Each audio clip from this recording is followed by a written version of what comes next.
Have you ever secretly wondered if the life you're living isn't really yours? Not in the obvious way where someone tells you what to do and you follow, but deeper, quietly. Like your days are somehow rehearsed. Like every word you say, every smile you force, every apology you give is part of a script you don't remember agreeing to perform. And tonight, when it's quiet, when no one's watching, you feel it, the weight sitting quietly inside your ribs, whispering a single question. Who decided this was who I should be? If you know that feeling, then you've already seen the cracks. You've already noticed the small betrayals you commit against yourself. The ones no one else notices, the unnecessary yes. The silence when you wanted to scream. The smile when you wanted to walk away. And you've convinced yourself they don't matter. That you're just keeping the peace. That one more compromise won't kill you. That one more apology you didn't owe will keep things safe. But here's the truth. Every time you betray yourself, a small part of your soul begins to rot. The hidden pattern. Plato believed we live in shadows cast by things we barely understand. Nietzsche warned us that the greatest danger isn't the monster out there, but the quiet corruption within. And when you look closely, you realize both were right. Because the invisible betrayals, the ones you commit against yourself, don't just hurt in the moment, they shape you. They build the bars of a cage that one day becomes indistinguishable from your identity. You start telling yourself stories. This is who I am. I'm the reliable one. I'm just the person who carries everyone else's weight. I don't need much, so it's fine when I get less. But that isn't who you are. That's just who you became when staying silent felt safer than telling the truth. And the tragedy? You've gotten so good at it that no one even knows you're disappearing. The contradiction we all live. Let's get brutally honest. You long for connection. You crave closeness. Yet, when people look at you, they don't see you at all. They see the mask. The curated version of you that knows what to say, what to give, what to suppress. And because you're so skilled at playing the role, they accept the illusion. But here's the trap. The more they love the mask, the more invisible the real you becomes. And slowly, you start to wonder, do they actually love me? Or do they just love the way I make them feel? Machiavelli wrote that men love at their convenience, but fear at necessity. And maybe that explains why people cling tighter when you distance yourself, but take you for granted when you're always available. Because they don't really fear losing you. They fear losing access to what you give. Why we betray ourselves. So why do we do it? Why do we live this constant performance of usefulness instead of truth? The answer is old. Older than your childhood. Older than society. It's survival. When you were young, authenticity felt like risk. Saying how you really felt brought punishment, ridicule, or rejection. So you learned carefully, painfully, to become someone digestible, someone easy, someone useful.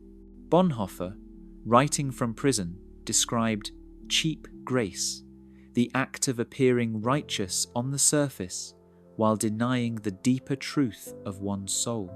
You've been living that cheap grace, not with God, but with yourself. You've traded authenticity for acceptance.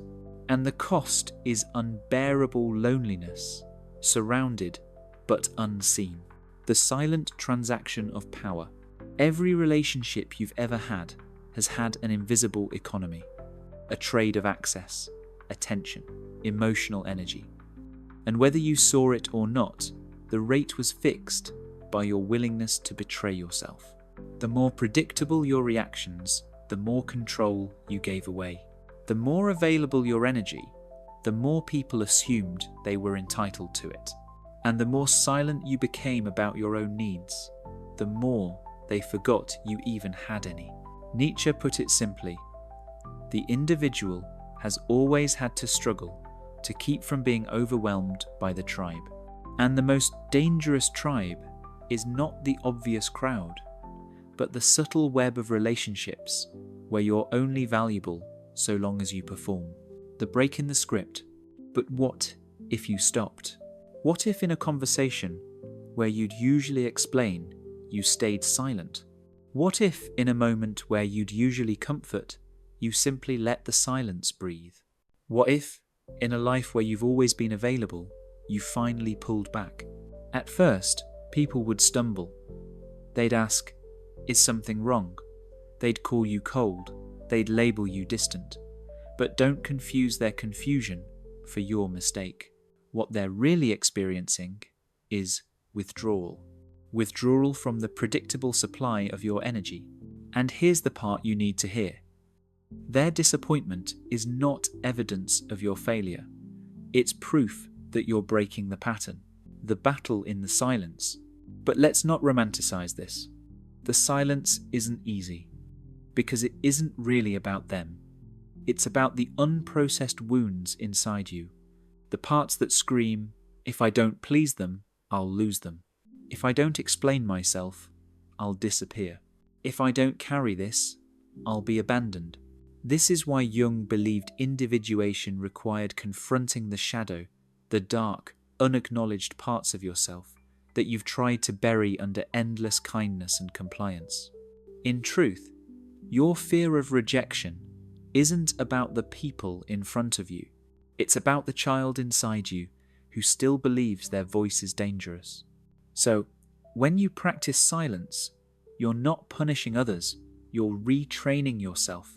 You're reintroducing yourself to a truth you abandoned long ago. That your existence doesn't need permission. The uncomfortable truth. Let's twist the knife deeper. Most people don't respect your time. They respect your availability. They respect your usefulness. But your actual time, finite, sacred, never coming back again, that's rarely valued. Think about it. The last time you cancelled your own rest to pick up someone else's chaos, did anyone pause long enough to ask what it cost you? Probably not, because the world has been conditioned to expect your energy, like a subscription service automatically renewed, day after day, while no one checks if you're bankrupt inside. And here's the haunting truth. Every unnecessary yes you give is a withdrawal from your soul's bank account. And one day, you wake up overdrawn, burnt out, hollow, living a life that doesn't even feel like yours. The rebirth in refusal. But there is another way. Every time you resist the reflex to perform, you reclaim a fragment of your power. Every silence you choose over self-betrayal is a seed of sovereignty replanted in your soul. Plato dreamed of the soul awakening from the cave of shadows. Nietzsche demanded we embrace the chaos as fuel for becoming. Bonhoeffer reminded us that cheap grace is no grace at all. And Jung insisted we confront the shadow or be devoured by it. Together, they whisper the same truth. Freedom begins the moment you stop trading yourself for belonging. What happens next? Yes, some people will leave. Some will call you selfish. Some will miss the mask more than they ever loved you. But in that loss, something greater arrives. The presence of those who see you even when you're silent, even when you're resting, even when you're saying no. Because real love doesn't starve when you grow boundaries. It feeds on them. And in that realization, you finally understand. The people who only wanted the performance were never your people. The ones who stay when you stop performing those are the ones who make life worth living. Final thought. So the question isn't, will they still love me if I say no? The question is, will I still love me if I keep saying yes? Because your soul isn't here to be exhausted. It's here to expand. And expansion doesn't come from explaining, apologizing, or contorting. It comes from silence, sovereignty, and the courage to live as if you are already free. So, maybe tonight, when the moment comes again, when someone asks for a piece of you you don't have, don't perform, don't explain, don't betray yourself for belonging. Instead, try the hardest thing of all. Do nothing, and in that stillness, feel it, the quiet, undeniable truth of your power returning home.